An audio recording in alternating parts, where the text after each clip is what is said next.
ഓട്ടം ഓട്ടം ഓട്ടം. രാവിലെ ഓഫീസിലേക്കുള്ള ഓട്ടം, വീട്ടിലെ കാര്യങ്ങളൊക്കെ കൃത്യമായി ചെയ്യാനുള്ള ഓട്ടം, കുട്ടികളുടെ പുറയിലെ ഓട്ടം. അങ്ങനെ ഈ ഓട്ടപ്പാച്ചിലുകൾക്കിടയിൽ നമ്മൾ മറന്നുപോയ ഒരാളുണ്ട്. ആരാണെന്നറിയോ? നമ്മൾ തന്നെ.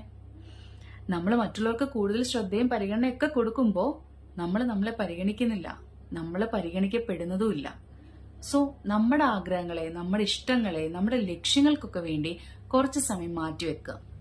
ഞാൻ കണ്ടിട്ടുണ്ട് പലപ്പോഴും നമ്മുടെ ഇഷ്ടത്തിന് ഒരു ഇഷ്ടമുള്ള ആഹാരം പോലും വാങ്ങിച്ച് കഴിക്കത്തില്ല. എന്ത് ചെയ്യും? നമ്മൾ കുറച്ച് പിന്നാകട്ടെ എന്ന് കരുതും. അല്ലെങ്കിൽ നമുക്ക് ഇഷ്ടമുള്ള ഒരു ഡ്രസ്സ് കാണുമ്പോൾ അല്ലെങ്കിൽ ഒരു ചുരിദാറോ സാരി കാണുമ്പോൾ അതുപോലും നമ്മൾ വാങ്ങാറില്ല. അതും പിന്നീടാകട്ടെ എന്ന് പറയും. അങ്ങനെ നമ്മുടെ ഇഷ്ടങ്ങളൊക്കെ നമ്മൾ മാറ്റിവെക്കുക. പ്രയോറിറ്റൈസ് ചെയ്യുന്ന എല്ലാം മറ്റുള്ള കാര്യങ്ങളായിരിക്കാം. സോ ജീവിതത്തിൽ നമ്മൾ നമുക്ക് വേണ്ടി കുറച്ച് സമയം മാറ്റിവെക്കണം. നമ്മളെ ഒന്ന് അറിയാൻ, നമ്മളെ ഒന്ന് കേൾക്കാൻ, നമ്മുടെ ഇഷ്ടങ്ങളൊക്കെ ഒന്ന് മനസ്സിലാക്കാൻ, നമുക്കൊന്ന് റിലാക്സ് ചെയ്യാൻ ഒക്കെ നമുക്ക് കുറച്ച് സമയം വേണം. ഓരോ നിമിഷവും നിങ്ങൾക്കുള്ളതാണ്.